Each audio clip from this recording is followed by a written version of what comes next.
یہ سورہ کہف کی آیت ہے۔ ایک بات اور عرض کر دوں آگے بڑھنے سے قبل کہ آپ کی ایک سعادت تو میں نے کلیئر کر دی کہ اس اعتکاف کے اندر آپ کی اجتماعیت اور تربیت کی برکت ہے۔ دوسری سعادت یہ کہ آپ قدوۃ الاولیاء سیدی و سندی و مرشدی و مولائی حضور سیدنا طاہر علاء الدین الگیلانی البغدادی رضی اللہ تعالی عنہ ان کے زیر سایہ معتکف ہیں۔ اللہ کا گھر ہے اور اللہ کے بڑے برگزیدہ ولی گھر ہے، تو ان کے زیر سایہ بیٹھے ہیں، تو فیوزات ولایت بھی نصیب ہو رہی ہے۔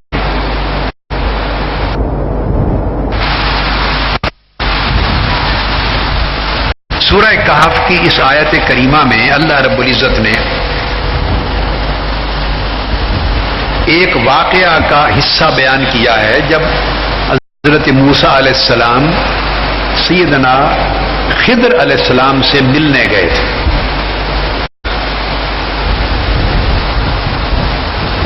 تو اس آیت کریمہ میں ان کی ملاقات سے قبل کا صرف حصہ بیان ہوا ہے، طویل واقعہ ہے قرآن مجید میں۔ باری تعالیٰ یہ عین ان کی ملاقات سے قبل کے لمحوں کا ذکر ہے کہ کیسے پہنچے۔ فرماتے ہیں کہ وہ اپنے قدموں کے نشان پر واپس پلٹے جہاں سیدنا موسیٰ علیہ السلام کی مچھلی اس کو پکا کر کھانے کے لیے تیار کر کے لائے تھے، وہ اس تالاب کے پانی سے مس ہوئی یا پانی لگا تو زندہ ہو گئی تھی۔ مردہ مچھلی پکی ہوئی سالن کی شکل میں مچھلی وہ زندہ ہو گئی۔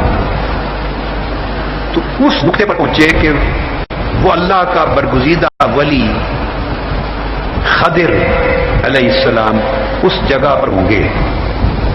تو قرآن مجید نے کہا فوجدا عبدا من عبادنا، جب وہ اپنے پاؤں کے نشان تلاش کرتے کرتے اس مقام پر جا پہنچے تو ان دونوں نے ہمارے بندوں میں سے ایک بندہ خاص کو پا لیا۔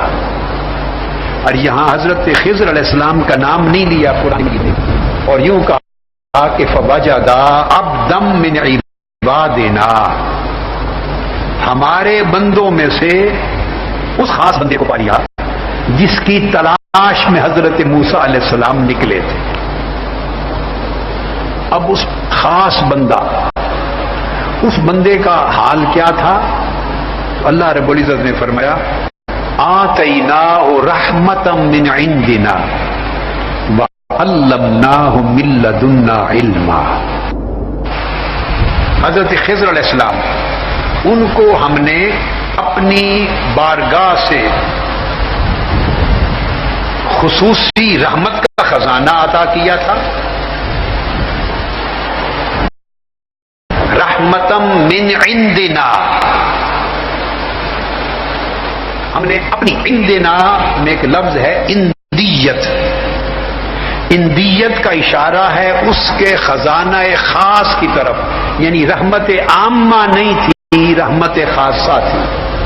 ہم نے اسے اپنی خاص رحمت کے، اپنے خصوصی خزانے میں سے خاص رحمت کا حصہ وافر عطا کیا تھا۔ وَعَلَّمْنَاهُ مِن لَّدُنَّا عِلْمًا، اور ہمارے خاص علم کے خزانے میں سے خصوصی علم کا حصہ وافر عطا کیا۔ آتیناہ رحمتا من عندنا، ان الفاظ میں اشارہ ان کی ولایت کی طرف ہے، حضرت خضر علیہ السلام، یہ ولایت کا اشارہ ہے۔ وَعَلَّمْنَاهُ مِن لَّدُنَّا عِلْمًا، علم عطا کیا تھا خصوصی، اس میں اشارہ ان کے علم کی طرف ہے۔ تو خضر علیہ السلام کی ذات میں اللہ رب العزت نے دو چیزوں کو جمع کیا اور اسے ان کی خصوصیت بنایا، یعنی ولایت اور علم کو جمع کیا، یہ خضر علیہ السلام کی خصوصیت بنی۔ اس سے ایک چیز میں سمجھانا چاہتا ہوں تفصیل میں گئے بغیر، اس سے ایک اصول اور کلیہ یاد رکھ لیں. ولایت کو، رحمتم من عندنا کو، علمنا من لدنا علم کے ساتھ جوڑنا، اس کا مطلب یہ ہے جو اس سے اخذ ہوتا ہے وہ یہ کہ اللہ کا ولی کبھی جاہل نہیں ہوتا. یاد رکھ لیں، ولی کبھی جاہل نہیں ہو سکتا، وہ علم لدنی سے سرفراز ہوتا ہے. تو اللہ کا ولی جاہل نہیں ہو سکتا، اور یہ اصول بھی اس سے اخذ ہوا کہ جاہل کبھی ولی نہیں ہو سکتا. ولی جاہل نہیں ہو سکتا اور جاہل بولیے ولی نہیں ہو سکتا. جسے علم خاص میسر نہیں ہے، جو جاہل ہے شرع سے، قرآن و سنت سے، شریعت سے، دین سے، اور جو اللہ کے علم خاص کے حصے سے معروم ہے، جاہل ہے، وہ ہر ثواب تو پا سکتا ہے مگر ولی نہیں ہو سکتا. ولایت اور علم لازم و ملزوم ہے. ولایت اور علم بولیے لازم و ملزوم ہے. علم صحیح سے ولایت جنم لیتی ہے اور ولایت علم صحیح پر قائم ہوتی ہے. یہ دونوں ایک دوسرے سے جدا نہیں ہو سکتے. اور عالم نہ ہو، ایسا کبھی نہیں ہو سکتا کہ کوئی ولی ہو اور عالم نہیں، تو آپ اسے جو چاہیں بناتے پھریں، وہ ولی نہیں ہے. جاہل ولی نہیں ہو سکتا، اور یہ کبھی نہیں ہو سکتا کہ ولی ہو اور علم سے معروم ہو. اس پر علم کے دروازے کھول دیے جاتے ہیں. یہاں اسی نقطے کو سمجھانے کے لیے ایک قرآن مجید کا ریفرنس اور دینا چاہتا ہوں. سیدنا سلیمان علیہ السلام کے دربار کا ذکر ہوا ہے قرآن مجید میں. جب انہوں نے فرمایا تھا اپنے درباریوں کو کہ ملکہ سبا کا تخت یمن سے، ملکہ سبا کا تخت میرے پاس لے کر آؤ، تو جنات کا ایک سردار بھی آپ کے دربار میں حاضر تھا. آپ کے تابع تھے جنات. عفریت من الجن، وہ ایک کھڑا ہوا جنات کا سردار. اس نے کہا انا آتی کبھی قبل ان تقوم من مقامک. عرض کیا سلیمان علیہ السلام کو کہ میں اس ملکہ کا تخت جو سینکڑوں میل کی مسافت پر تھا آپ کے دربار میں پیش کر سکتا ہوں، لے آتا ہوں. آپ کے اپنی نشست سے کھڑا ہونے سے بھی پہلے یا آپ کی نشست کے برخاست ہونے سے پہلے تخت لا سکتا ہوں. آپ نے اس کی آفر کو قبول نہیں کیا. پھر پوچھا دربار میں کوئی ہے جو وہ تخت ہمارے پاس حاضر کرے. وہاں پر قرآن مجید نے فرمایا وقال الذی عنده علم من الکتاب. پہلے جنات میں سے کوئی بولا تھا، اب آپ کی امت کے اولیاء میں سے کوئی بولا، ایک ولی بولا. اور قرآن مجید نے اس کو کہا قال الذی عنده علم من الکتاب. اب ایک ایسا شخص اٹھا جو صاحب علم تھا، جس کے پاس اللہ کی کتاب کا علم تھا، اللہ کا عطا کردہ علم کا خزانہ تھا. وہ اٹھا اور اس نے کہا انا آتی کے بہی قبل ان یرتد الیک طرفک. آپ اپنی آنکھ جھپکیں اور آپ کی آنکھ جھپکنے سے پہلے تخت یہاں موجود کر دیا. آپ نے اس کی آفر قبول کی. وہ چاہتے تھے کہ یہ کرشمہ میرے کسی امت کے ولی کے ہاتھوں صادر ہو اور صاحب علم. تو قرآن مجید نے یہاں ولی کا ذکر صاحب علم کہہ کے کیا اور وہاں خضر علیہ السلام کی ولایت کو جوڑا علم لدنی کے ساتھ. پھر وہ تخت آ گیا آپ کی آنکھ جھپکنے سے پہلے. تو جب تخت پیش ہوا تو اللہ کے ولی تھے، انہوں نے کہا ذالک من فضل ربی، یہ اللہ کا فضل ہے، اس میں میرا کوئی کرشمہ نہیں ہے. اس تخت کا آنکھ جھپکنے میں یہاں پہنچ جانا یہ اللہ کے فضل سے ہے. اور وہ جو جنات کا سردار بولا تھا پہلے، اس نے کہا میں لا سکتا ہوں اور مجھے اس کے اوپر طاقت حاصل ہے. اس نے لانے کی قدرت اور طاقت اور لانے کی جو فضیلت ہے اسے اپنی ذات کی طرف منسوب کیا تھا کہ مجھے طاقت ہے اس کی، میں لا سکتا ہوں. یہ فرق تھا جن میں اور ولی میں. وہ دعویٰ کر رہا تھا، وہ دعویٰ کر رہا تھا میں لا سکتا ہوں، میری طاقت اور قدرت ہے. اور اللہ کے ولی کی کرامت سے جب تخت پہنچا انہوں نے اپنی ذات کی نفی کر دی اور کہا یہ اللہ کا فضل ہے. تو ولی کی پہچان یہ ہوتی ہے کہ وہ دعویٰ نہیں کرتا. ولی دعویٰ نہیں کرتا.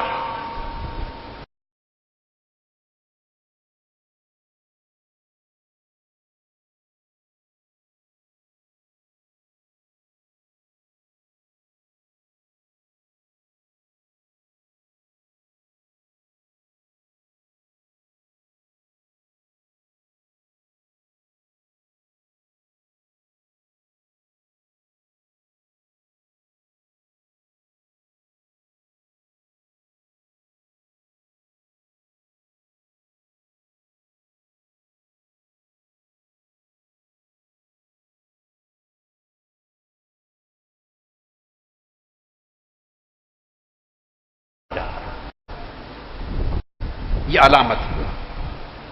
اب بنیاد میں نے آپ کو سمجھا دی کہ ولایت اور علم یہ دو لازم و ملزوم ہیں. کے جمی صحابہ کرام کو طرح طرح کے فضائل حاصل تھے، مگر ایک خصوصیت ایسی ہے جو سیدنا مولا علی المرتضی کرم اللہ وجہ الکریم کو نصیب ہوئی، اور وہ اس میں کوئی آپ کا ثانی نہیں تھا، کوئی ثانی نہیں تھا.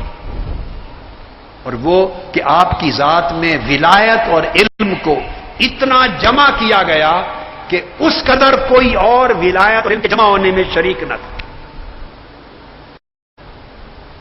آپ میں ولایت اور علم کو جمع کر دیا گیا، یعنی آپ کو ولایت کا بھی منبع اور چشمہ بنا دیا گیا امت محمدی کے لیے، اور علم کا بھی منبع اور چشمہ بنا دیا گیا امت محمدی کے لیے. آپ کی ولایت کے بارے میں حضور نبی اکرم صلی اللہ علیہ وآلہ وسلم نے خود اعلان فرمایا.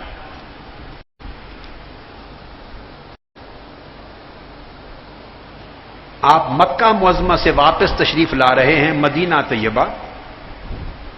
مسند امام احمد بن حنبل کی حدیث ہے اور ابو یعلا کی حدیث ہے اور جامع ترمذی کی حدیث ہے اور نسائی کی حدیث ہے اور حدیث صحیح ہے، حدیث صحیح ہے.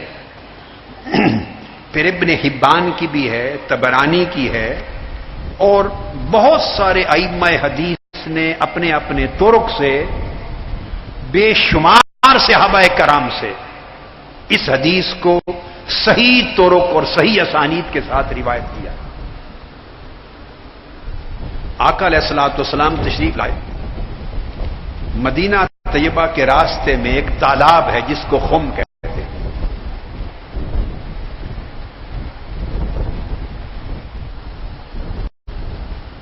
یہ حضرت علی نے ایک مقام پہ ایک میدان میں صحابہ کرام کی جماعت تھی، ان سے خطاب کیا اور فرمایا تم میں سے کچھ لوگ یہاں ایسے موجود ہیں جنہوں نے آقا علیہ الصلوۃ والسلام کی زبان اقدس سے یہ فرمان جو میرے لیے آقا علیہ السلام نے فرمایا تھا اپنے کانوں سے سنا ہو اور آپ کو فرماتے ہوئے کانوں سے دیکھا ہو.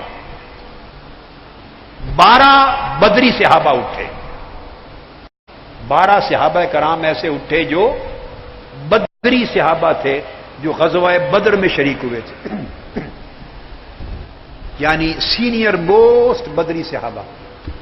وہ اٹھے، ان سب نے گواہی دی کہ جب آقا علیہ السلام نے جس دن یہ فرمایا تھا ہم اس اجتماع میں موجود تھے، ہم نے کانوں سے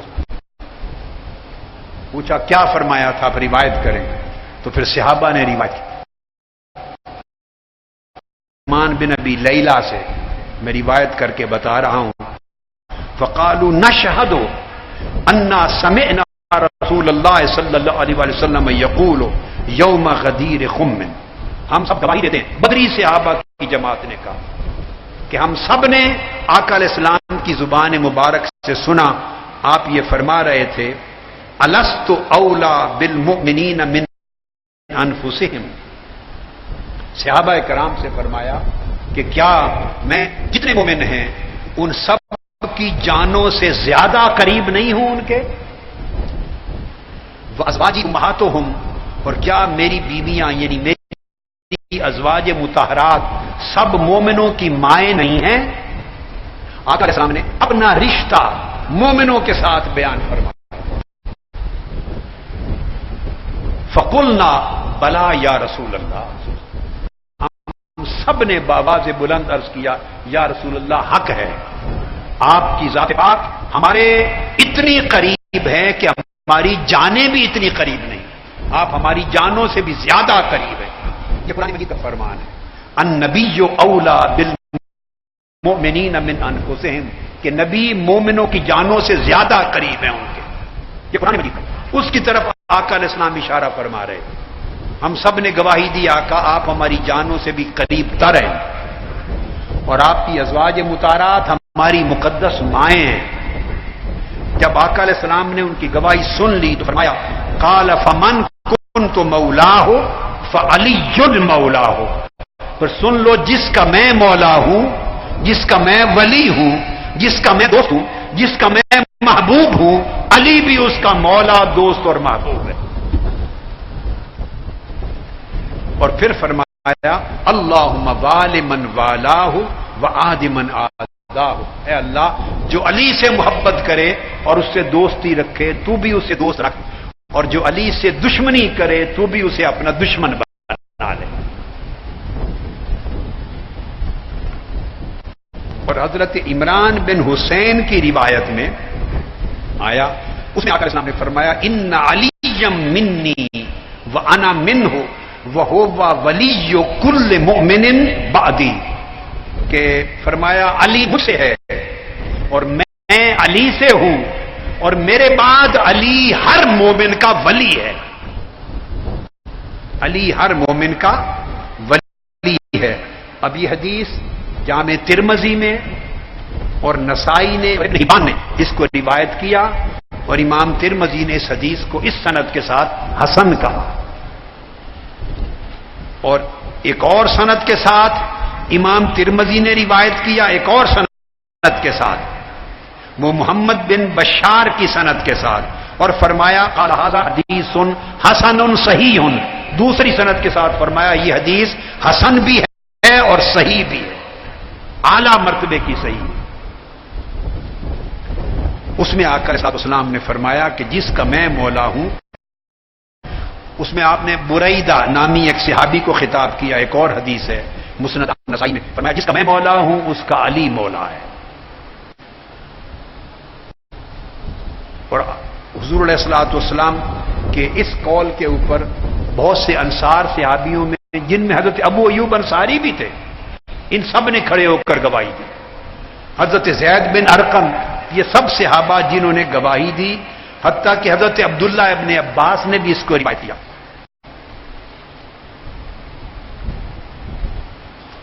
اور نسائی نے، حاکم اور طبرانی نے بھی حدیث کو روایت کیا، اس میں ارشاد کلمات یہ ہیں، آقا علیہ السلام نے فرمایا کہ لوگوں انی قد ترکت فیکم ثقلین، میں تمہارے اندر دو بڑی اہم چیزیں، بڑی عظیم قدر و منزلت والی چیزیں چھوڑ کے جا رہا ہوں، دو بڑی اہم اور عظیم چیزیں چھوڑ کے جا رہا ہوں۔ انی قد ترکت فیکم الثقلین احدہما اکبر من الآخر، دونوں عظیم چیزیں ہیں اور اتنی عظیم ہے کہ ان میں سے ہر ایک دوسری سے بڑی۔ پھر فرمایا کتاب اللہ تعالی و اطرتی اہل بیتی، ایک میرے اللہ کی کتاب قرآن اور ایک میری اطرت اور اہل بیت، دو چیزیں چھوڑ کے جا رہا ہوں۔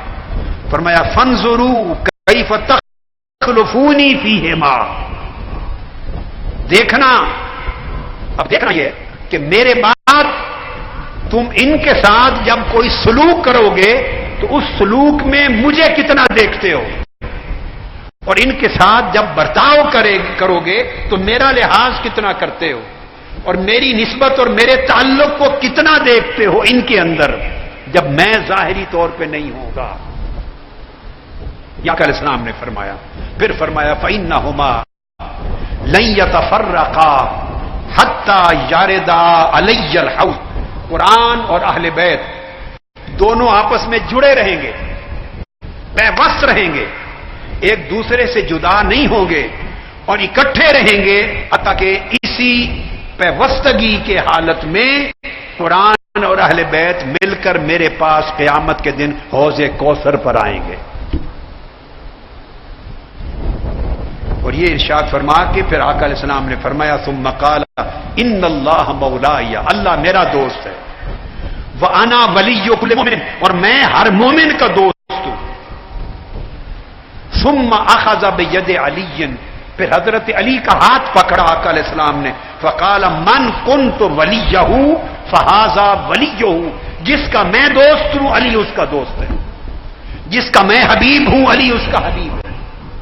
جو مجھے محبوب جانتا ہے، معزز و محترم جانتا ہے، وہ علی کو بھی محبوب اور معزز و محترم جانے۔ جو جس کا دل میرے ساتھ جڑا ہوا ہے اس کا دل علی کے ساتھ بھی پیوست ہو۔ پھر فرمایا اللہم وال من والا وعاد من آداہ، جو علی سے محبت کرے تو اس سے محبت کر، اور جو علی سے عداوت رکھے تو اس کو اپنا دشمن بنا۔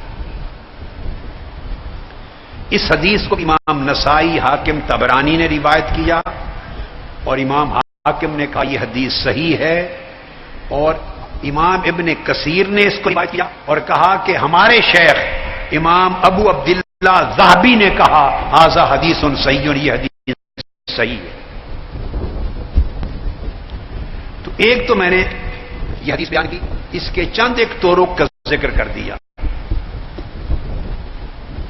اب اس حدیث پر سب سے پہلے، یہ تو بہت ساری کتابوں میں حدیث آئی ہے اور بہت سارے صحابہ کرام نے اس حدیث کو روایت کیا ہے، بہت سارے صحابہ نے، یہ بات بڑی امپورٹنٹ ہے، اس حدیث کو روایت کیا ہے۔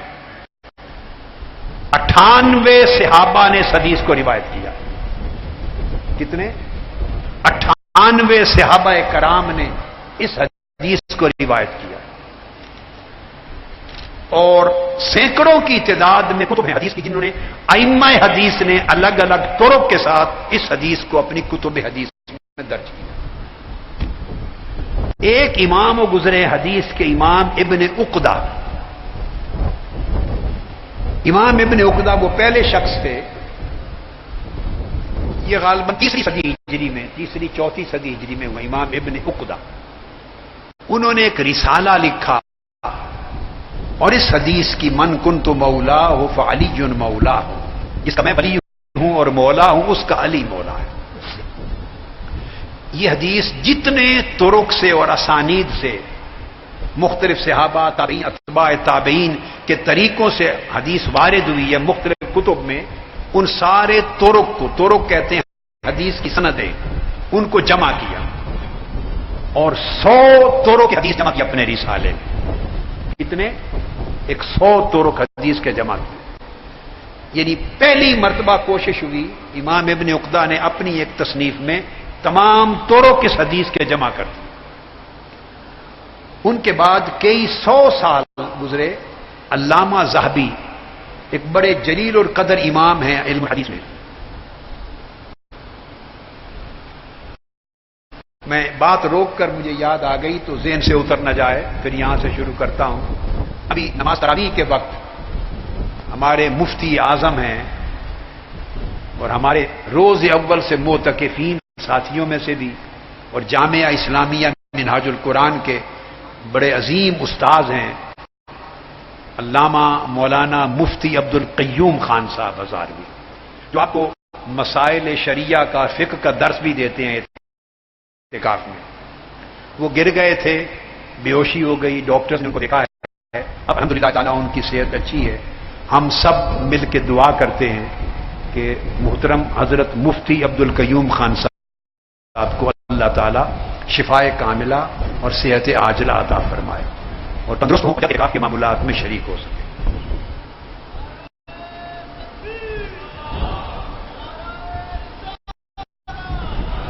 ان کے بعد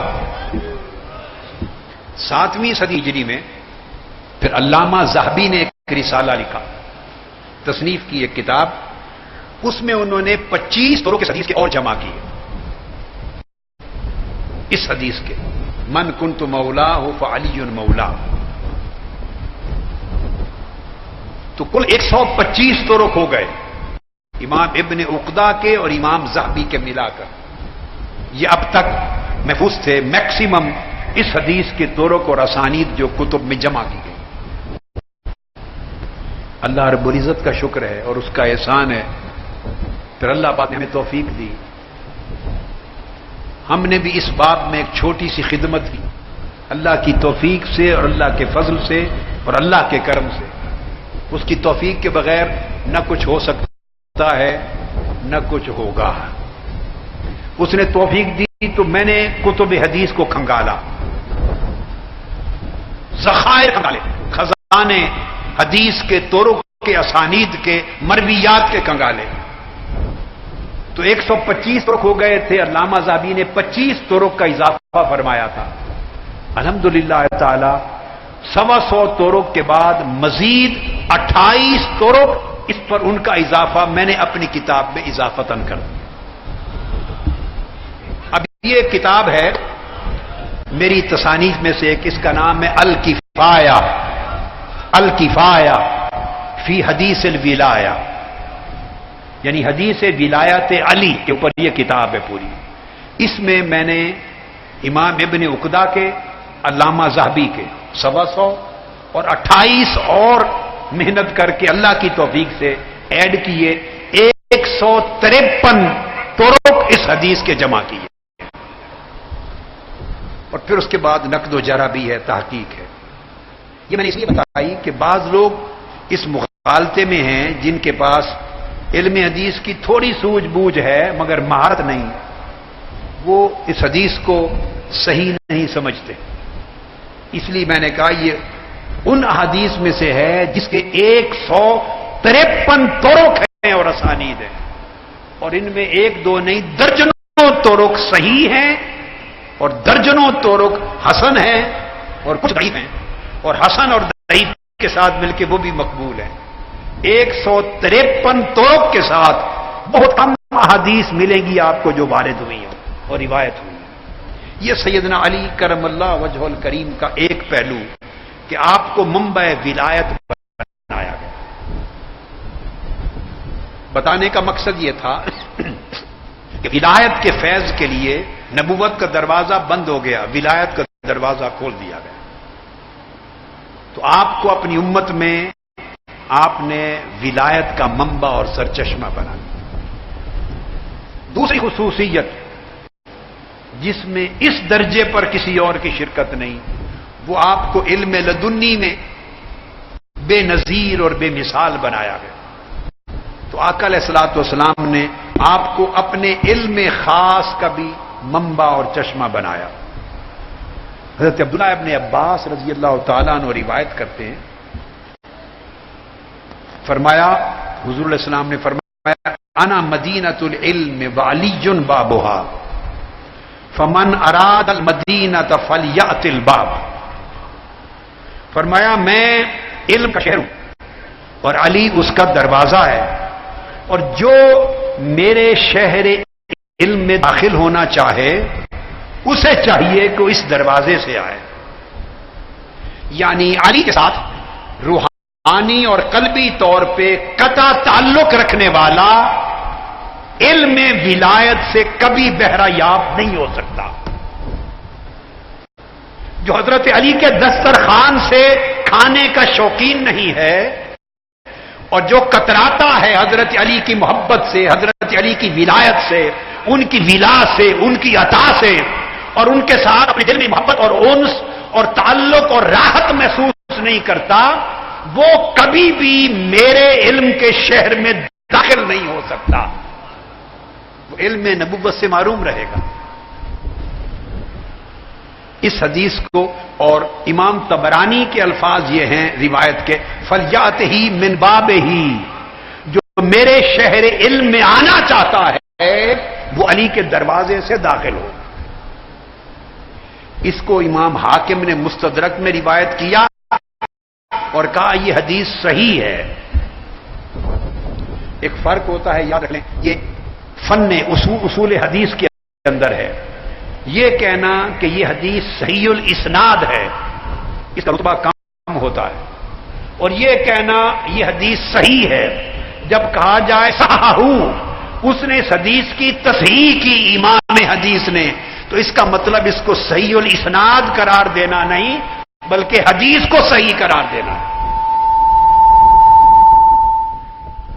اس کو امام طبرانی نے اپنی مسند کا معجم کبیر میں، اور ابن عدی نے کامل میں، خطیب نے تاریخ ابن عساکر میں، سب نے روایت کی ابو معاویہ الدریر سے، اور وہ ثقہ اور حافظ راوی ہیں، انہوں نے اعمش سے، انہوں نے مجاہد سے، انہوں نے عبداللہ ابن عباس، پوری سند اس کی ثقات پر مشتمل ہے اور حدیث صحیح ہے۔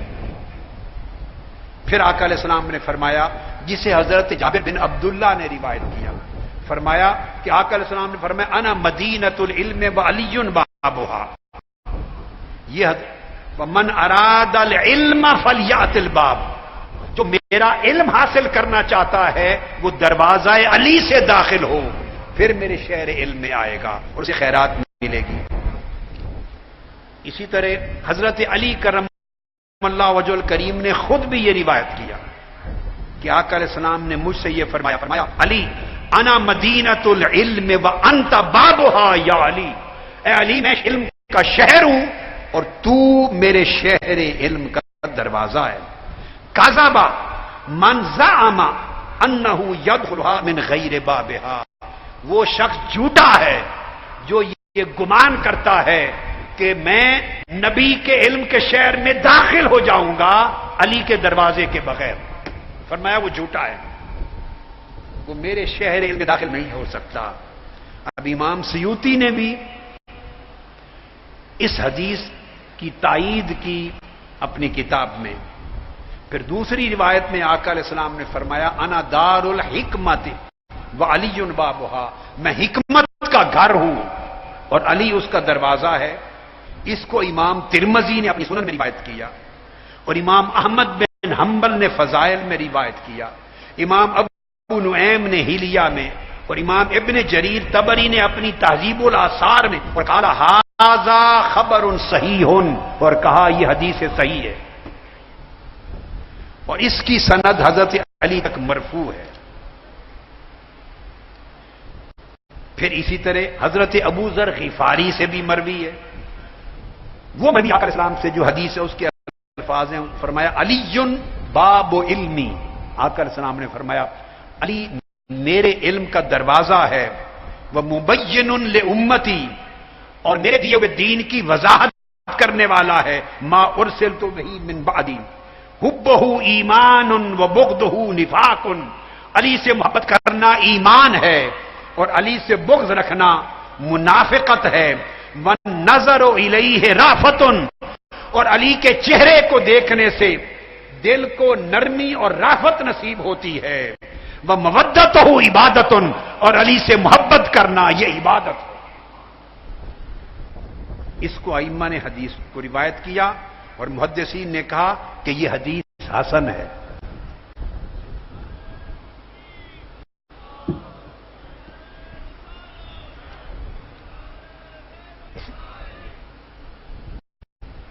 پھر امام احمد بن حنبل نے اپنی مسند میں روایت ہے، مسند احمد بن حنبل میں روایت ہے ثقہ رجال کے ساتھ، اور امام طبرانی نے کہا کہ اس کے سارے اسناد صحیح ہیں۔ وہ روایت کیا اور اس میں آقا علیہ السلام کی یہ کلمات ہیں کہ وصال سے قبل سیدہ کائنات حضرت فاطمہ الزہرا رضی اللہ تعالی عنہا آقا علیہ السلام سے ملنے کے لیے گئیں، آپ کے پاس بیٹھی، آپ نے کچھ سرگوشی کی، ان کے کان میں کچھ باتیں کی، اس موقع پر آقا علیہ السلام نے فرمایا اَوَمَا تَرْضَيْنَ أَنِّي زَوَّجْتُكِ أَقْدَمَ أُمَّتِي سِلْمًا وَأَكْثَرَهُمْ عِلْمًا وَأَعْظَمَهُمْ حِلْمًا۔ اے میری فاطمہ، میری جان کا ٹکڑا، کیا تو اس بات سے خوش نہیں ہے کہ میں نے تیری شادی اس شخص سے کی ہے جو میری امت میں سب سے پہلا مسلمان ہے؟ اور بعض محدثین کا کہنا یوں ہے کہ زیادہ عمر کے لوگوں میں، جوانوں میں سیدنا ابو بکر صدیق، اور چھوٹی عمر کے بچوں میں سیدنا علی سب سے پہلے اسلام لانے والے۔ اور فرمایا اس شخص سے شادی کی ہے جو میری امت کا سب سے بڑا عالم ہے، اس سے زیادہ علم کسی کے پاس نہیں، اور اس سے شادی کی ہے جو میری امت میں علم اور بردباری میں سب سے عظیم تر ہے، سب سے زیادہ بردبار ہے۔ یہ آقا علیہ السلام نے ارشاد فرمایا۔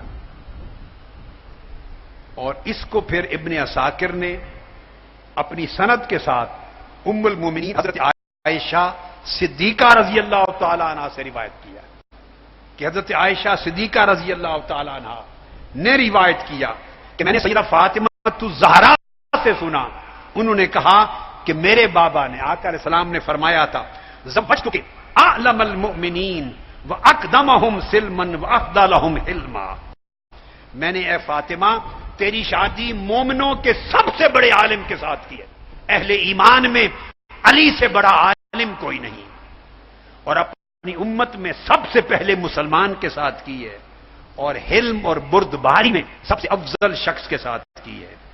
اور یہی حدیث حضرت اسماء بنت امیس سے بھی مروی ہے، اور اس حدیث کو امام ابو نعیم نے حضرت سفیان الثوری سے روایت کیا ہے، انہوں نے منصور سے، انہوں نے ابراہیم نخعی سے، انہوں نے علقمہ سے، انہوں نے عبداللہ ابن مسعود سے، ساری سند صحیح اور سکہ روات کی ہے، پوری سند صحیح ہے۔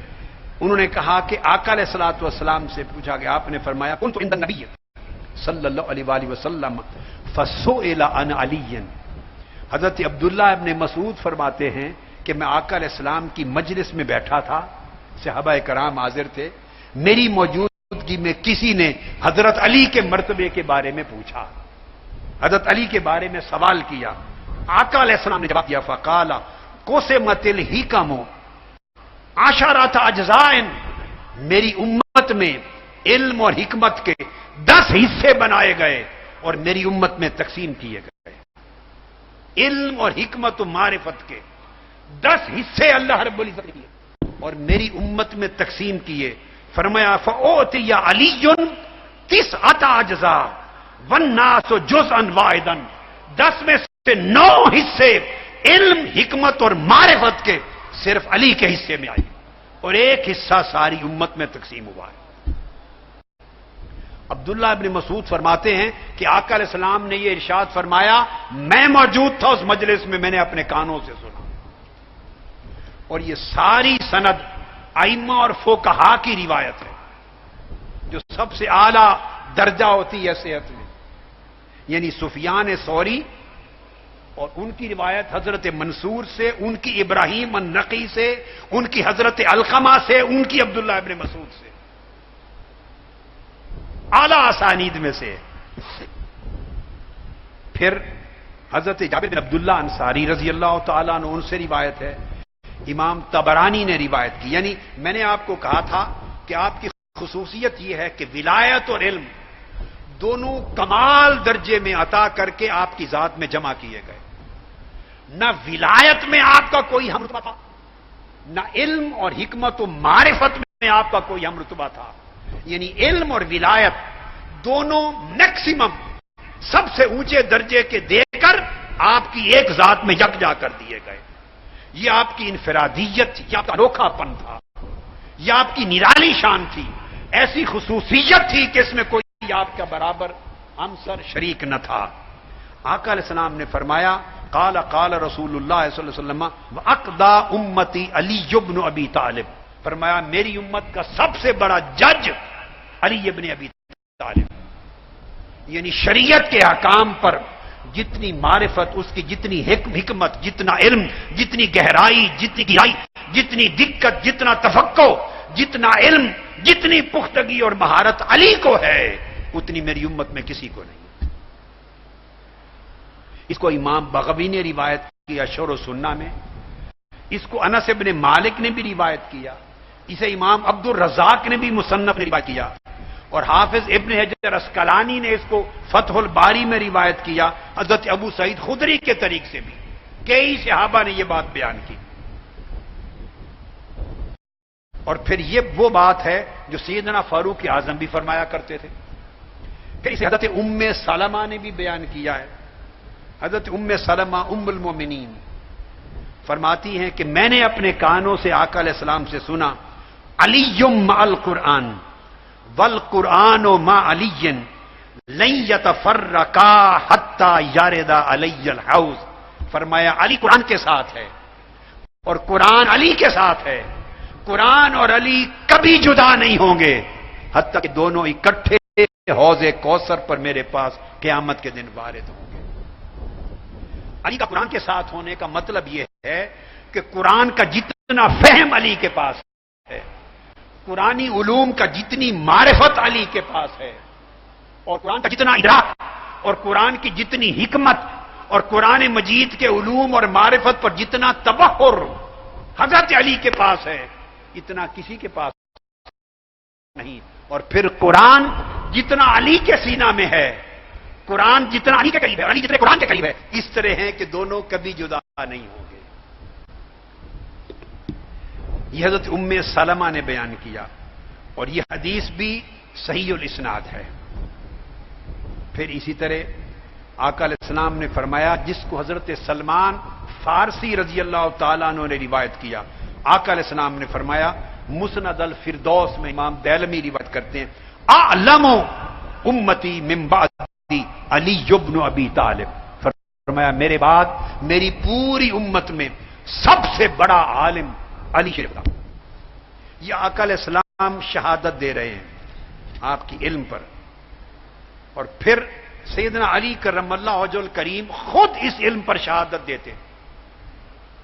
امام ابن ابی شیبہ نے روایت کیا ہے اپنی مصنف میں، ابن ابی شیبہ میں روایت کرتے ہیں، قیس بن سکن بیان کرتے ہیں کہ میں نے اپنے کانوں سے سنا حضرت علی خطبہ ارشاد فرما رہے تھے ممبر پر کھڑے، اور ممبر پہ آپ نے فرمایا لوگوں کو، مجمع عام کو فرمایا سلونی فإنکم لا تسألونی عن شیء فیما بینکم و بین الساعة الا حدثتکم۔ آپ نے فرمایا لوگوں سے، لوگوں مجھ سے جو چاہتے ہو سوال کر لو، جو چاہتے ہو پوچھ لو۔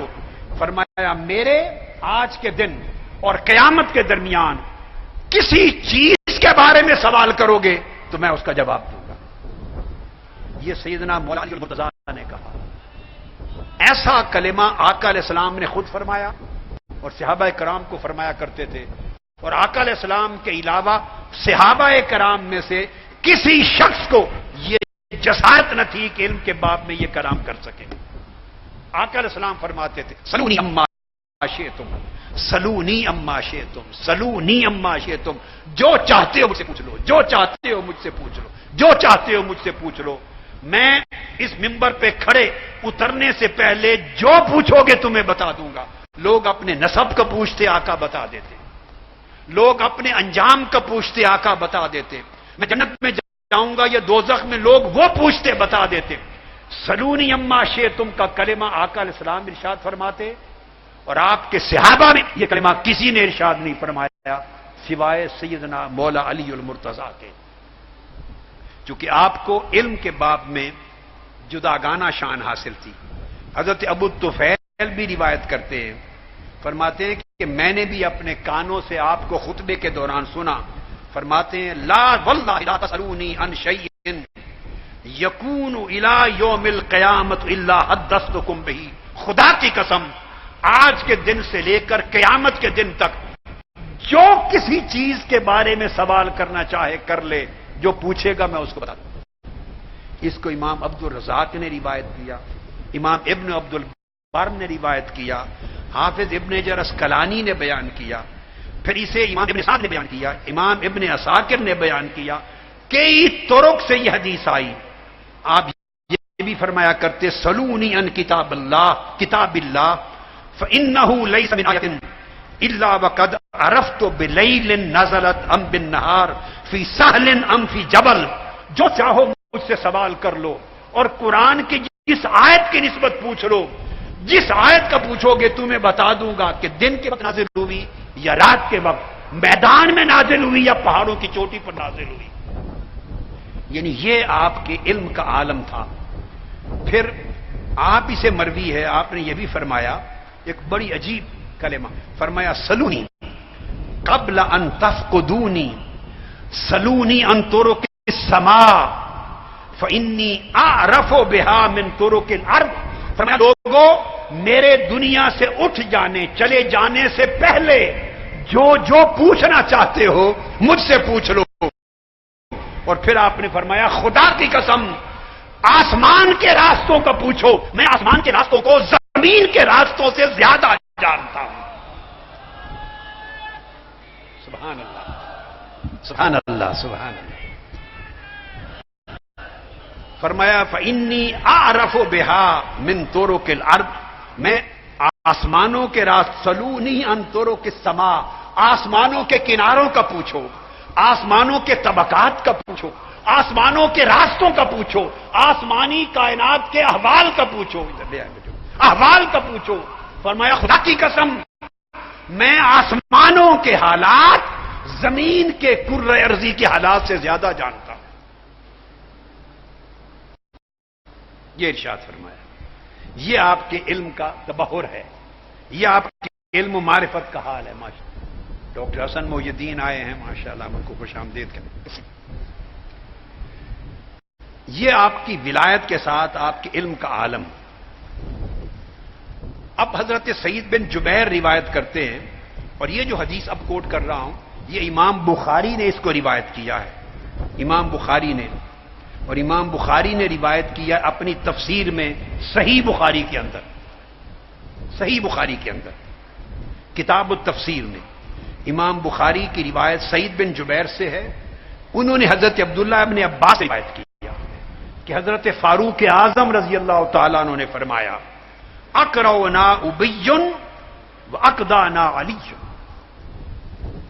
ابی بن کعب کا نام آپ نے سنا ہوگا. فرمایا اقرؤنا ابی و اقدانا علی. یہ سید فاروق اعظم رضی اللہ تعالیٰ عنہ کا اعلان. اور حدیث صحیح بخاری کی امام بخاری نے روایت کی کتاب التفسیر میں. فرمایا سیدنا فاروق اعظم کہا کرتے تھے ہمارے صحابہ میں سب سے بڑا قاری قرآن کا قاری ابی بن کعب ہے، اور سب سے بڑا عالم اور فقیہ اور قاضی جج علی ابن ابی طالب. یہ سیدنا فاروق اعظم کی شہادت. پھر اسی طرح حضرت سفیان ثوری سے مروی ہے، یہ ایک اور ائمہ اور فقہا کی سند کے ساتھ حدیث ہے، جس کو امام احمد بن حنبل نے اپنی کتاب فضائل میں بیان کیا. فضائل صحابہ امام احمد بن حنبل نے. امام سفیان ثوری روایت کرتے ہیں یحییٰ بن سعید سے، اور یحییٰ بن سعید روایت کرتے ہیں سعید بن مسیب سے. بہت اعلیٰ سند، تمام روات. فرماتے ہیں کہ قال کان عمر یتعوذ باللہ من معضلۃ لیس لها ابو حسن. وہ بیان کرتے ہیں کہ اگر کوئی مسئلہ فقہی اور شرعی مسئلہ، کوئی بڑا دقیق مشکل شرعی مسئلہ سیدنا فاروق اعظم کی خدمت میں پیش کر دیا جاتا، ان کو پیش کر دیا جاتا، اور فرماتے کہ اگر علی موجود نہیں تو اللہ سے پناہ مانگتے تھے.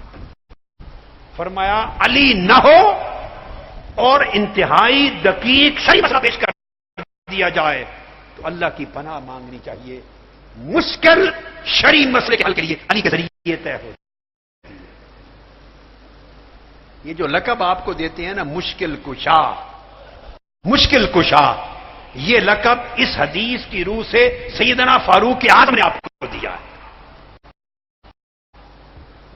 حضرت علی کو مشکل کشا کا لقب سیدنا فاروق اعظم رضی اللہ تعالیٰ عنہ نے دیا ہے، اور اس کا ذکر امام بخاری نے اپنی جامع صحیح میں کیا ہے.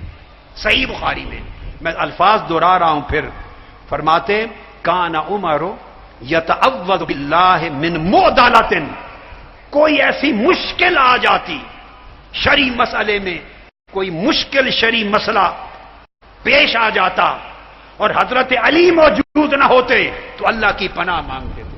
فرمایا علمی مشکل علی کے بغیر حل نہیں ہوتی. علمی مشکل حضرت علی کے بغیر، یہ سیدنا فاروق اعظم کا فرمان ہے رضی اللہ تعالی عنہ.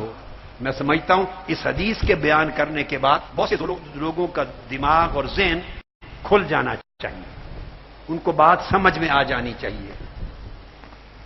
اور پھر امام ابن عبد البر نے الاستیاب میں یہ الفاظ لکھے ہیں سیدنا فاروق اعظم رضی اللہ تعالیٰ عنہ کہ سیدنا فاروق اعظم کے بارے میں لفظ تھے کان عمر یقول لولا علی لہلاک عمر.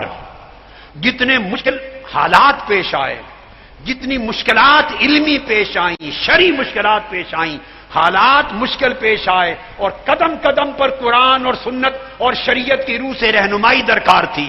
بڑے بڑے فیصلے کرنے پڑتے تھے، بڑے بڑے اجتہادات کیے سیدنا فاروق اعظم نے، بڑے بڑے بدلے ہوئے حالات کے مطابق نئے احکامات دیے، نئی سچویشنز کو ایڈریس کیا.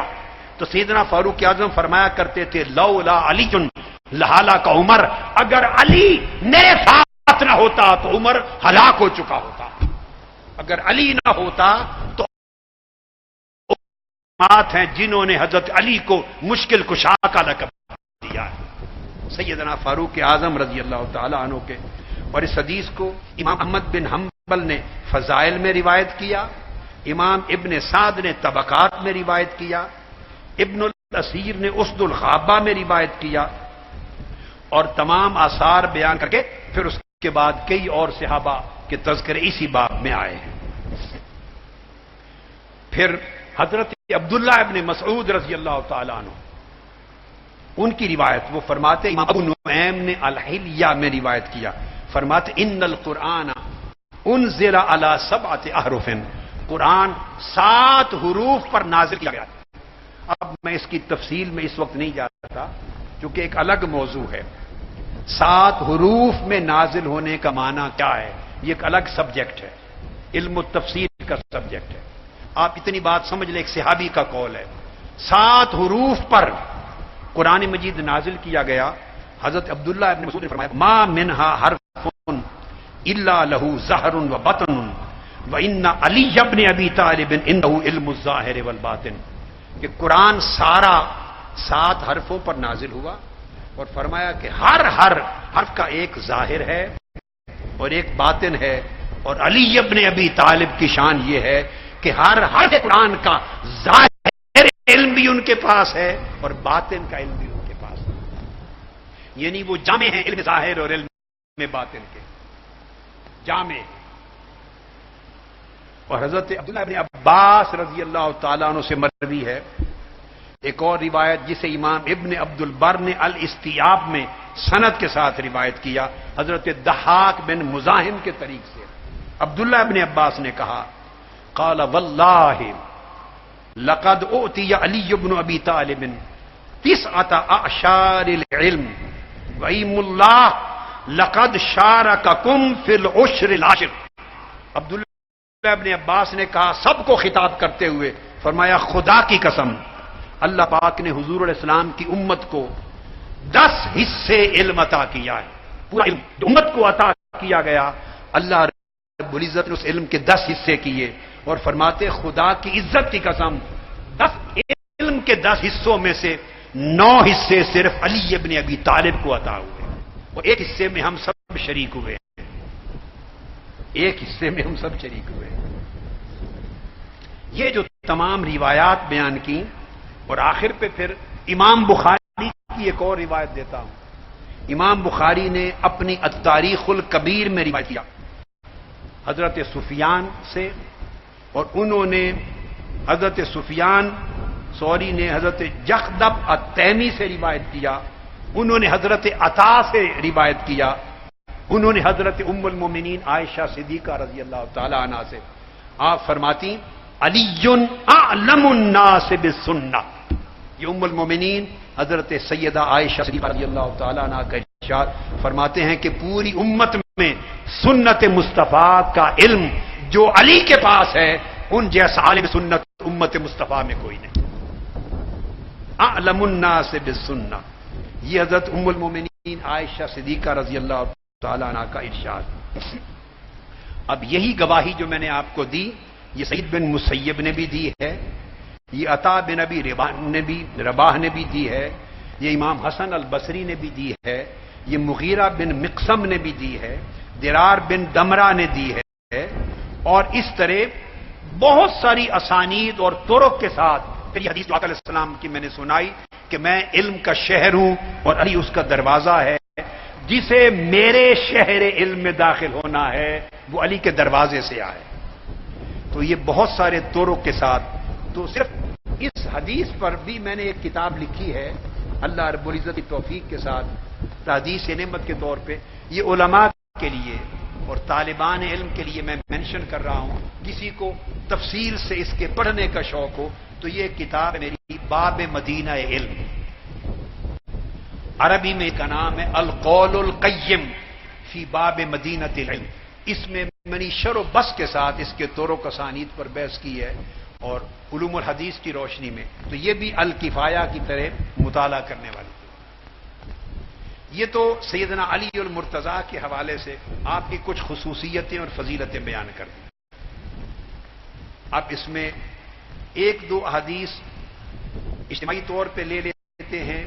اور آپ کا ایک شرف یہ ہے کہ آقا علیہ السلام نے آپ کو اہل بیت میں شامل فرمایا، اپنی اہل بیت اطہار میں شامل کیا. اور صحیح مسلم کی حدیث ہے. اور حضرت ام المومنین عائشہ صدیقہ رضی اللہ تعالیٰ عنہ اس حدیث کی راوی ہیں. آپ فرماتی ہیں کہ ایک دن آقا علیہ السلام کالی کملی پہن کے تشریف لائے اور تشریف فرما ہوئے. اتنے میں حسن مجتبیٰ، امام حضرت حسن، وہ دوڑے دوڑے آئے. آپ نے انہیں اپنی کملی کے اندر داخل کر لی. پھر امام حسین وہ تشریف لے آئے، وہ آ گئے تو وہ بھی اندر کملی میں آ گئے. پھر اتنے میں سیدہ فاطمہ الزہرا آ گئیں، ان کو بھی کملی میں داخل کر لیا. پھر علی مرتضیٰ آ گئے، ان کو بھی کملی میں داخل کر لیا. آقا علیہ السلام نے اپنی کملی کے اندر چاروں کو داخل کر کے ثم قال انما يريد الله ليذهب عنكم الرجس اهل البيت ويطهركم تطهيرا. پھر یہ آیت پڑھی کہ اللہ پاک اے اہل بیت تمہیں ہر قسم کے رجس سے پاک کر دینا چاہتا ہے. تو اطلاق کیا کہ میری اہل بیت میں یہ ہے. اور دوسری حدیث وہ بھی صحیح مسلم کی ہے. یہ بھی ایک میری کتاب ہے. اب اللہ کا شکر ہے یعنی 90% میں جب گفتگو کرتا ہوں تو اپنی کتابوں سے ہی کرتا ہوں. یہ اللہ کی نعمت ہے، اس کا احسان. یہ کتاب ہے میری فضائل علی و فاطمہ والحسنین ما روى البخاری و مسلم فی صحیحین. اس کتاب میں نے صرف ان احادیث کو جمع کیا ہے جو مولا علی شیر خدا، حسنین کریمین اور سیدہ فاطمہ الزہرا ان کی شان میں آئی ہیں، مگر فقط بخاری اور مسلم میں روایت. صرف صحیح ہیں بخاری اور مسلم کی. یہ 40 کی کتاب ہے. اس میں سے ایک دو حدیث کوٹ کرتا ہوں، پھر تعلیمات کے حصے پر آ جاتے ہیں. غزوہ تبوک پہ آقا علیہ السلام تشریف لے جانے لگے اور یہ حدیث بھی صحیح مسلم کی ہے.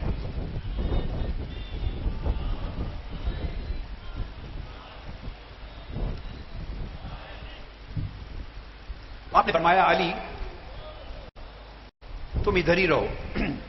آپ نے حضرت علی کو پیچھے مدینہ طیبہ کی حفاظت کے لیے چھوڑا. آپ کے دل میں خیال گزرا پیچھے تو صرف عورتیں اور بچے رہ گئے ہیں، تو مجھے عورتوں اور بچوں کے ساتھ چھوڑے جا رہے ہیں. جہاد پر غزوہ تبوک پر ساتھ لے جانے کی بجائے اس موقع پر آقا علیہ السلام نے ارشاد فرمایا فقال له رسول اللہ صلی اللہ علیہ وسلم. جب انہوں نے اظہار کیا آقا علیہ السلام عورتوں اور بچوں کے ساتھ مجھے چھوڑ کے جا رہے ہیں، تو آقا نے جواب دیا اما ترضى ان تكون منی بمنزلة ہارون من موسیٰ. اے علی کیا تو اس بات پہ خوش نہیں ہے کہ تیرا درجہ اور مرتبہ میرے ساتھ تیرا رشتہ میرے ساتھ ویسا ہی ہو جو حضرت ہارون کا حضرت موسیٰ کے ساتھ تھا. الا انہ لا نبوۃ بعدی، صرف اس فرق کے ساتھ کہ حضرت ہارون موسیٰ علیہ السلام کے بعد نبی ہوئے، مگر میرے بعد نبی کوئی نہیں ہوگا. تم نبی نہیں ہوگے مگر جو رشتہ ہارون کا موسیٰ کے ساتھ تھا تمہیں وہ رشتہ اپنی ذات کے ساتھ عطا کرتا ہوں. اس حدیث کو حضرت سعد بن ابی وقاص رضی اللہ تعالیٰ عنہ روایت کیا. انہوں نے فرمایا، یہ جو صحیح مسلم کی حدیث ہے، فرمایا کہ میں نے 3 باتیں آقا علیہ السلام کی زبان مبارک سے حضرت علی کی شان میں سنی جو میں کبھی نہیں بھولتا اور میں انہیں کبھی نظر انداز بھی نہیں کر سکتا. 3 باتیں میں نے کانوں سے سنی. ایک یہ کہ آقا علیہ السلام نے فرمایا، علی تیرا مجھ سے وہی رشتہ ہے جو ہارون کا موسیٰ کے ساتھ تھا، سوائے اس کے کہ میرے بعد نبی کوئی نہیں ہوگا، تمہیں نبوت نہیں ملے گی. فرمایا دوسری بات جو میں نے آپ سے سنی وہ غزوہ خیبر کے موقع پر، یہ غزوہ تبوک پر جانے سے پہلے ارشاد فرمایا. دوسری بات وہ فرماتے ہیں سعد بن ابی وقاص رضی اللہ تعالیٰ عنہ کہ غزوہ خیبر کے موقع پر، خیبر آپ کو معلوم ہے فتح نہیں ہو رہا تھا، قلعہ خیبر، پیدر پہ حملے ہوتے تھے. آقا علیہ السلام نے فرمایا صحابہ کرام کو آج رات رک جاؤ، آرام کرو، کل صبح میں خیبر فتح کرنے کے لیے جھنڈا ایک ایسے شخص کے ہاتھ میں دوں گا جو اللہ اور اس کے رسول سے محبت کرتا ہے، اور صرف وہ اللہ اور رسول سے ہی محبت نہیں کرتا بلکہ اللہ اور اس کے رسول اس سے محبت کرتے ہیں. یعنی وہ تو اللہ اور اس کے رسول سے محبت کرتا ہی ہے، مگر وہ ایسا شخص کہ اللہ اور اس کا رسول بھی اس سے محبت کرتے ہیں. یعنی آقا علیہ السلام نے گواہی دے دی، خود گواہ بن گئے کہ میں گواہی دیتا ہوں کہ میں بھی اس سے محبت کرتا ہوں اور اللہ بھی اس سے محبت کرتا ہے. یعنی وہ محبوب خدا بھی ہے اور محبوب مصطفیٰ بھی ہے. کل جھنڈا اس کے ہاتھ میں دوں گا اور وہ خیبر فتح کرے. اب صحابہ کرام، سعد بن ابی وقاص فرما رہے ہیں، صحابہ کرام ساری رات دیکھ رہے وہ خوش نصیب کون ہوگا جس کو بلا کے آقا علیہ السلام صبح فتح خیبر کا جھنڈا عطا کریں گے اور چیف کمانڈر ان چیف لگائیں گے. صبح ساری رات گزری، صبح ہوئی، ہر شخص منتظر تھا. بڑے بڑے ماہرین حرب تھے، جنگ کے بڑے بڑے ماہر تھے، بڑے مجاہد تھے، بڑے شجاع تھے، بڑے جرأت مند لوگ تھے، ایک سے ایک بڑھ کر تھا، جن کے پہلے مارکے تھے، بدر میں بھی، احد میں بھی، خندق میں بھی کئی مارکے جیتے تھے. ہر کوئی منتظر تھا کہ شاید مجھے کال آئے گی. لیکن جب صبح ہوئی تو آقا علیہ السلام نے آواز دی، علی کہاں ہے؟ یہ صحیح مسلم کی حدیث ہے، حدیث ہے صحیح ہے. عرض کیا گیا یا رسول اللہ ان کی آنکھیں خراب ہیں، ان کی آنکھوں میں تکلیف ہے. فرمایا بلاؤ اس کو. ان کو بلایا گیا، آپ نے لعاب دہن، لعاب مبارک ان کی آنکھوں میں ڈالا، شفا یاب ہو گئے. وَدَافَعَ الرَّايَةَ إِلَيْهِ، جھنڈا پکڑ کر فتح خیبر کا آقا علیہ السلام نے حضرت علی کے ہاتھ میں دے دیا. فرمایا جاؤ. فَفَتَحَ اللَّهُ عَلَيْهِ، حضرت علی کی ایک ضرب سے اللہ نے خیبر فتح کر دیا. اب آپ دیکھیے آقا علیہ السلام حالانکہ غزوہ میں خود بھی شریک ہوتے مگر فیصلے کس طرح ہوتے تھے. یہ بھی معلوم ہے صبح خیبر فتح ہوگا، یہ بھی معلوم ہے کس کے ہاتھ پر فتح ہوگا، یہ بھی معلوم ہے علی کے سوا کوئی فاتح نہ ہوگا، اور بلا کر انہیں شفا یاب کر کے جھنڈا دے کے فرما رہے ہیں فتح بھی ہو رہا ہے. یعنی نظام ہے، عالم تدبیر کا حصہ بھی ہے اور تقدیر ہاتھ میں بھی ہے. یعنی ظاہر میں تقدیر کا حصہ ہے اور باطن میں تقدیر کے مالک. یہ ہے شان نبوت آقا علیہ السلام کی. تو بتایا کہ یہ دوسرا موقع میں نے آقا علیہ السلام کی زبان اقدس سے حضرت علی کے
کائنات کے بیٹے ہیں، اس لیے نسل مصطفیٰ کی آپ سے چلی ہے، تو آپ کا نسب قرآن سے ثابت ہے۔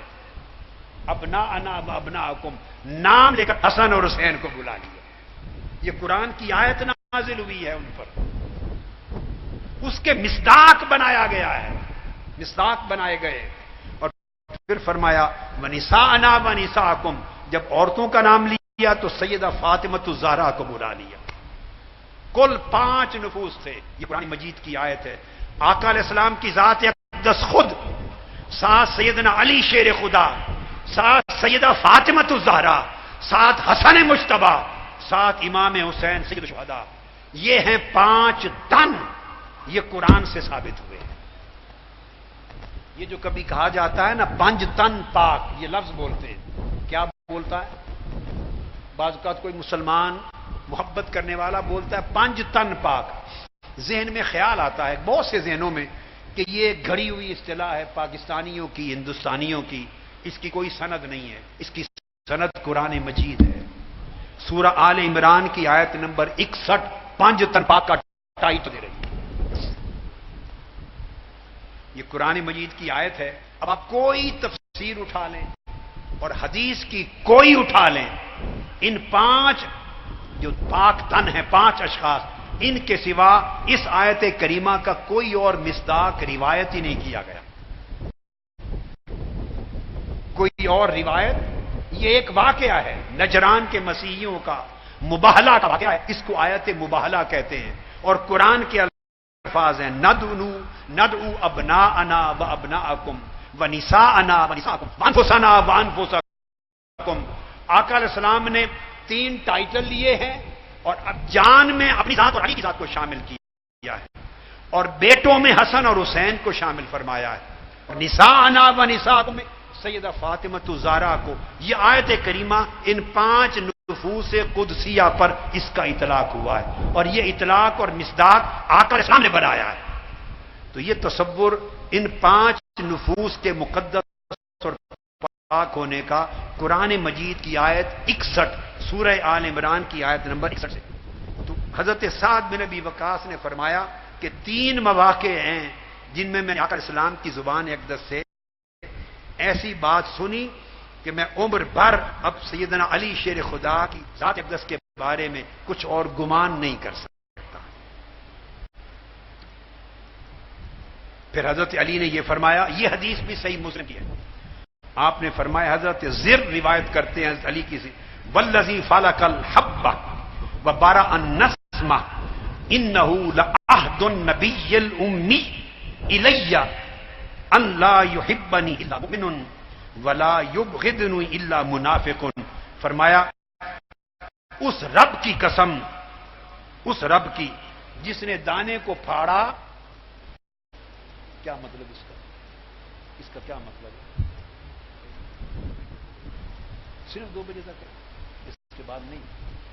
اچھا کیا ہے اس کے بعد؟ اچھا تو فرمایا اس رب کی قسم جس نے دانے کو پھاڑا اور اس سے اناج اور نباتات کو اگایا، اور جس نے جانوں کو، جانداروں کو پیدا کیا۔ حضور علیہ السلام امی لقب آقا نے مجھ سے وعدہ کیا ہے، حضرت علی فرماتے ہیں مجھ سے وعدہ کیا ہے کہ علی تجھ سے مومن ہی محبت کرے گا اور منافق کی بغض رکھے گا۔ مومن کی علامت یہ ہے کہ تجھ سے محبت کریں گے، منافق کی علامت یہ ہے کہ تجھ سے بغض رکھیں گے۔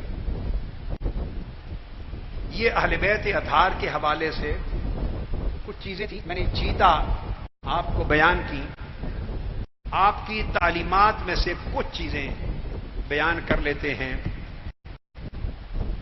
سیدنا علی کرم اللہ وجہہ الکریم، آپ کی فضیلت بیان ہو گئی، آپ کی خصوصیت بیان ہو گئی، اہل بیت اطہار میں آپ کا ہونا بیان ہوگا، اور 5 مبارک تن نفوس قدسیہ اہل بیت اطہار کے، ان کا ذکر ہو گیا۔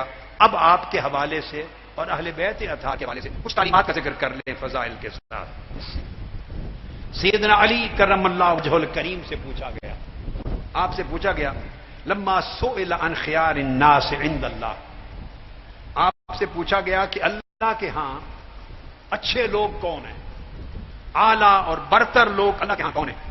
آپ نے جواب دیا اخوفہم للہ، سب سے زیادہ اللہ سے ڈرنے والے، وَأَعْلَمُهُمْ بِالتَّقْوَى، اور سب سے زیادہ علم اور تقوی کو جمع کرنے والے، علم اور تقوی کو جمع کرنے والے، وَأَزْهَدُهُمْ فِي الدُّنْيَا، اور سب سے زیادہ اپنے دلوں کو دنیا سے بے رغبت رکھنے والے، دلوں کو دنیا سے بے رغبت رکھنے والے، یہ سب سے زیادہ اچھے لوگ ہیں۔ امام جعفر صادق رضی اللہ تعالی عنہ، ان سے پوچھا گیا کہ اچھے لوگ کون ہیں؟ آپ نے فرمایا، سیدنا علی شیر خدا کی روایت کو آپ کے طریق سے فرمایا، اچھے لوگ وہ ہیں جن میں 5 خصلتیں جمع ہو جائیں، 5 خصلتیں جمع ہو جائیں۔ فرمایا ایک خصلت یہ کہ اگر نیکی کریں تو ان کے دل میں فرحت ہو، عبادت کریں، کسی کے ساتھ احسان کریں، بھلائی کریں، نیکی سے ان کے دل میں ایک راحت اور فرحت کا سما پیدا ہو جائے، اور جب کوئی غلطی اور خطا کر بیٹھیں تو فوری گڑ گڑائیں اور اللہ کے حضور معافی طلب کریں۔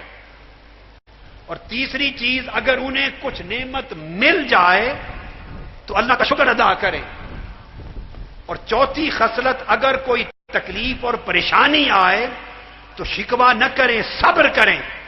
اور 5ویں خصلت یہ کہ اگر ان کی ذات کے ساتھ کوئی زیادتی کر دے تو اس کو معاف کر دیں، معاف کر دیں۔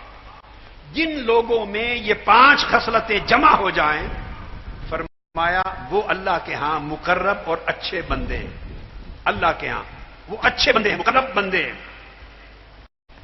سیدنا علی شیر خدا سے روایت کرتے امام حسن مجتبی، اور یہ روایت یوں ہے، روى الحسن عن ابي الحسن عن جد الحسن قال ان احسن الحسن الخلق الحسن۔ قال الحسن، روى الحسن عن ابي الحسن عن جد الحسن قال ان احسن الحسن الخلق الحسن۔ حسن نے روایت کیا، حسن مجتبی نے حسن کے باپ سے روایت کیا، حسن کے دادا نے فرمایا کہ حسن یعنی اچھائیوں میں سب سے بہتر اچھائی کیا ہے؟ فرمایا خلق حسن، اخلاق کا اچھا ہونا، اس جیسی کوئی اچھائی بہتر نہیں ہے۔ لوگوں، اگر اپنے اخلاق اچھے کر لو، اپنے برتاؤ اچھے کر لو، لوگوں کے ساتھ اپنے بیہیویئر اچھے کر لو، اپنے دلوں کو وسعت دے دو، لوگوں کو معاف درگزر کرنا سیکھ لو، اور مصیبت کے حال میں شکوہ کرنے کی بجائے صابر رہنا سیکھ لو، اور اللہ کی مخلوق سے محبت کرنا سیکھ لو، اور دلوں کو تنگ کرنے کی بجائے وسیع کر لو، اور ہر چھوٹے کو کمزور کو عزت دینا سیکھ لو۔ اگر آپ کا اخلاق خلق حسن ہو جائے، خلق حسن، تو فرمایا یہ احسن الحسن ہے، ہر نیکی سے بہتر حسن ہے۔ یہ جد حسن نے روایت کیا، یہ وہ تعلیم ہے۔ اور پھر سیدنا علی کرم اللہ وجہ الکریم نے یہ بھی فرمایا، حسن الخلق کے راس کل بر۔ کسی نے پوچھا کہ نیکی کیا ہے؟ فرمایا اچھا اخلاق، اخلاق حسنہ ہر نیکی کا تاج ہے۔ ہر نیکی جنم لیتی ہے خلق حسن سے، اور ہر نیکی کا کمال خلق حسن پر ہوتا ہے۔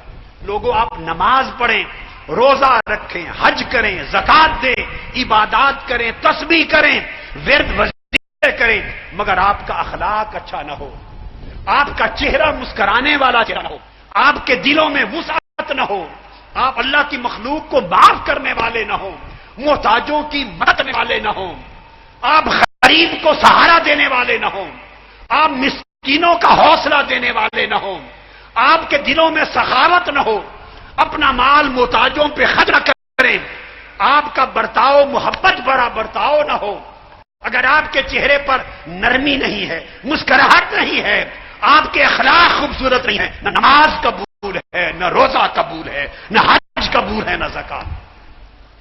اللہ کو ہماری عبادات کی کوئی حاجت نہیں، وہ عبادات کے ذریعے ہمارے اخلاق سنوارنا چاہتا ہے، ہماری سیرتوں کو عمدہ کرنا چاہتا ہے، ہماری انسانیت کو زینت دینا چاہتا ہے۔ ہم اللہ کے بندے ہیں، وہ چاہتا ہے میرے بندے میرے بندوں سے پیار کریں، میرے بندے میری مخلوق سے پیار کریں۔ مولا علی المرتضیٰ نے فرمایا، اور آقا علیہ السلام کے ارشاد کو روایت کیا، فرمایا کہ اور کچھ بھی نہ کر سکو کسی کی مدد، تمہارے پاس پیسہ نہ ہو، وسائل نہ ہو، تو کسی کو مسکراتے ہوئے چہرے سے ملنا بھی صدقہ ہے۔ کسی کی مدد نہ کر سکو تو مسکرا کے مل لیا کرو، اس کو بھلائی کا کام کر دیا کرو۔ آپ نے فرمایا کہ جس شخص کے اخلاق، مولا علی المرتضیٰ نے فرمایا، من حسنت خلیقتہ طابت عشرتہ، جس شخص کے اخلاق اچھے ہو گئے اس کی ساری زندگی عمدہ ہو گئی، سمجھ گئی، ساری زندگی سمجھ گئی۔ آقا علیہ السلام نے فرمایا، اور یہ روایت میں سیدنا علی شیخ خدا کی کر رہا ہوں، فرمایا من حسن خلقہ بلغہ اللہ درجۃ الصائم القائم، جس شخص کے اخلاق اچھے ہو جائیں، لوگوں کے ساتھ برتاؤ اچھا ہو جائے، جس کی سیرت اور اخلاق، لوگوں کے ساتھ انٹریکشن، بیہیویئر، ڈیلنگ خوبصورت، عمدہ، نرمی والی، پیار والی، محبت والی، وسعت والی ہو جائے، فرمایا اگر عبادت اس کی کم بھی ہو تو اللہ پاک اس سے اخلاق حسنہ کی وجہ سے وہ درجہ دے دیتا ہے جو عمر بھر ساری رات کھڑے ہو کر عبادت کرنے والے کو ملتا ہے، اور عمر بھر ساری زندگی روزہ کرنے والوں کو ملتا ہے، ساری رات قیام کیے بغیر اور عمر بھر روز کا روزہ رکھے بغیر صرف مسکراتا چہرہ اور کھلا دل اور لوگوں کے ساتھ محبت اور چاہت، خوش اخلاق اپنا لینے سے اللہ صائم و قائم کا درجہ عطا کر دیتا ہے۔ اور آقا علیہ السلام نے یہ بھی فرمایا، اور حضور علیہ الصلوۃ والسلام کی روایت فرمایا، ان العبد لیبلغ بحسن الخلق عظیم درجات الآخرہ وشرف المنازل وانہ لضعیف العبادہ، کہ ایک شخص کے اخلاق اچھے، یہ 10 دن تربیت ہوگی۔ آج تو مولا علی شیر خدا اور اہل بیت اطہار کا پیغام دے رہا ہوں نا، کل سے یہ موضوع مستقل طور پہ شروع ہو جائے گا۔ آپ نے فرمایا جس شخص کے اخلاق سنور گئے وہ صرف اپنے اچھے اخلاق کے ذریعے، اچھے اخلاق کے ذریعے آخرت کے ایسے عظیم درجات پالے گا اور جنت کی ایسی اعلیٰ منزلیں پالے گا جو سوائے عمر بھر عبادت گزاروں کے اور اولیاء اللہ کے کسی کو نہیں ملتی۔ وہ رتبے مل جائیں گے جو اللہ پاک اولیاء کو عطا کرتا ہے، حالانکہ عبادات میں وہ ان کے مقابلے میں کمزور تھا، مگر حسن خلق، اخلاق حسنہ اس کی عبادتوں کی کمی کو پورا کر دیتی ہے۔ اور سیدنا امام جعفر الصادق نے فرمایا، سیدنا امام جعفر صادق نے فرمایا، ان اللہ تبارک و تعالی لیؤتی العبد من الثواب علی حسن الخلق کما یؤتی المجاہد فی سبیل اللہ یغدو علیہ ویرد۔ فرمایا اللہ پاک حسن اخلاق رکھنے والے شخص کو اتنا ثواب دیتا، اتنا اجر دیتا، اتنا عطا کرتا ہے جو میدان جنگ میں جہاد کرنے والے کو صبح و شام تلوار چلا کر جہاد کے بغیر نہیں ملتا۔ حسن اخلاق رکھنے والے شخص کو گھر بیٹھے وہ درجہ عطا ہو جاتا، گھر بیٹھے وہ درجہ عطا ہوتا۔ اور آپ نے فرمایا، امام جعفر صادق نے سیدنا مولا علی شیر خدا سے روایت کرتے ہوئے آپ سے پوچھا گیا حسن خلق کیا ہے؟ فرمایا حسن خلق، حسن اخلاق، اچھے اخلاق، اخلاق حسنہ یہ ہیں کہ تو سراپا نرم ہو جائے، تو سراپا نرم ہو جائے اور تیری زبان سراپا مٹھاس ہو جائے اور تیرا چہرہ سراپا مسکراہٹ بن جائے۔ تو لوگوں سے ملے تو مسکراتے چہرے سے ملے تاکہ لوگ تجھے دیکھیں تو انہیں کراہت فیل نہ ہو، گھبراہٹ فیل نہ ہو، وہ تجھ سے دور نہ بھاگیں تیرے چہرے کی مسکراہٹ دیکھ کر اور تیرے چہرے کو تبسم میں دیکھ کر اور تیرے چہرے کی ملاحت اور نرمی کو دیکھ کر لوگ تیرے قریب آئیں اور زبان تیری ایسی ہو کہ لوگوں کو مٹھاس ملے، لوگوں کو حلاوت ملے، لوگوں کو ڈھارس ملے، اور شخصیت اور سیرت تیری ایسی ہو کہ اتنی نرم ہو کہ ہر شخص تیرے قریب ہونے میں آسانی محسوس کرے۔ فرمایا اگر یہ تین چیزیں شخصیت میں پیدا ہو جائیں تو اس کو حسن خلق کہتے ہیں، حسن خلق کہتے ہیں۔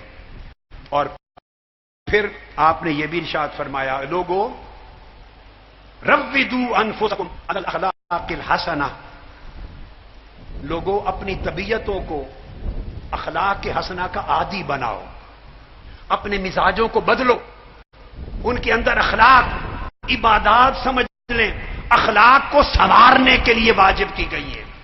اللہ رب العزت ہمارے سجدوں کا محتاج نہیں ہے، ہمارے رکوع و سجود کا محتاج نہیں ہے، ہماری تسبیح تکبیر اور تحلیل کا محتاج نہیں ہے۔ اللہ پاک کی کبریائی بے نیاز ہے ہماری عبادتوں سے، وہ ہمارا محتاج نہیں، نہ ہماری عبادتوں کا محتاج ہے، نہ ہمارے صدقہ اور خیرات کا محتاج ہے، نہ کعبہ کے حج جا کے کرنے کا محتاج ہے، وہ بے نیاز ہے۔ اس نے عبادتیں ہم پر جو فرض کی ہیں اس لیے کی ہے کہ عبادتوں سے ہمارے اخلاق بدلیں، ہماری سیرتوں میں عمدگی پیدا ہو، ہمارے اخلاق میں نرمی پیدا ہو۔ تو آپ نے فرمایا کہ حسن اخلاق کے باب میں آپ سے پوچھا گیا آقا علیہ السلام سے، پھر سیدنا علی شیر خدا سے، پھر امام جعفر الصادق سے، فرمایا کہ حسن اخلاق کی کوئی شکلیں بتا دیں۔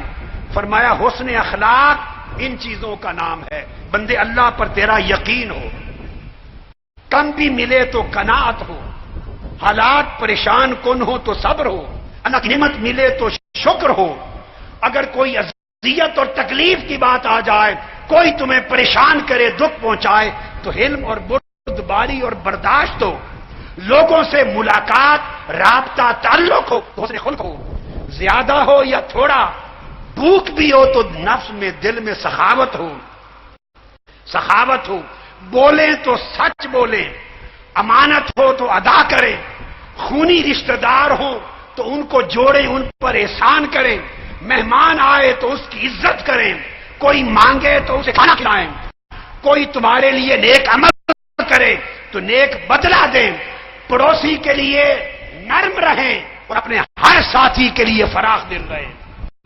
اگر سیرت ایسی خصلتوں سے معمول ہو جائے تو فرماتے ہیں اس کو کہتے ہیں حسن الخلق، وہ اخلاق حسنہ ہے۔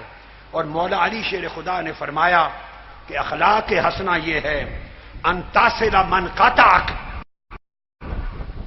وتعطی من حرمک وتعفو عمن ظلمک۔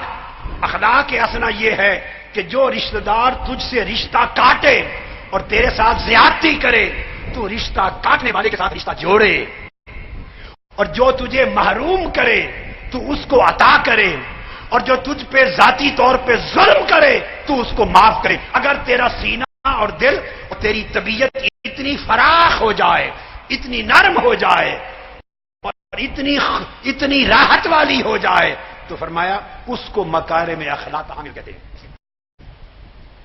یہ وہ تعلیم تھی جو سیدنا مولا علی المرتضیٰ نے دی، اور آپ نے ختم کر رہا ہوں بات کو، فرمایا کہ اعلی اخلاق میں ایثار ہے، تھوڑا بھی ہو تو دوسرے کے لیے قربان کر دینا، اپنی ترجیح کی قربانی دے دینا، اپنی چاہت کی قربانی، اپنی راحت کی قربانی، اپنے حق کی قربانی، اپنے آرام کی قربانی، اپنی کسی بھی شے کی جو آپ کی ضرورت اور محبوب ہے، پسندیدہ، اسے دوسرے کے لیے قربان کر دینا، یہ حسن خلق ہے۔ فرمایا حرام چیزوں سے زندگی کو بچائے رکھنا حسن خلق ہے، دل اور نفس اور ہاتھ ہر چیز کو سخی رکھنا حسن خلق ہے۔ اور آخری بات فرمایا طاقتور ہو تو کمزور کو معاف کر دے، یہ حسن خلق ہے، اور غریب ہو جس کے پاس کچھ نہ ہو وہ سخاوت کرے، یہ حسن خلق ہے۔ کچھ نہ رکھنے والا دے دے، جس کے پاس کچھ نہیں وہ بھی دو دانے ہیں وہ بھی دے دے، یہ سخاوت حسن خلق ہے۔ اور طاقت رکھتا ہے بدلہ لینے کی، معاف کر دے، یہ حسن خلق ہے۔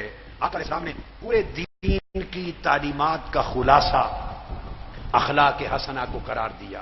یہ مولا علی شیر خدا کی تعلیمات، یہ ائمہ اطہار اہل بیت کی تعلیمات ہیں۔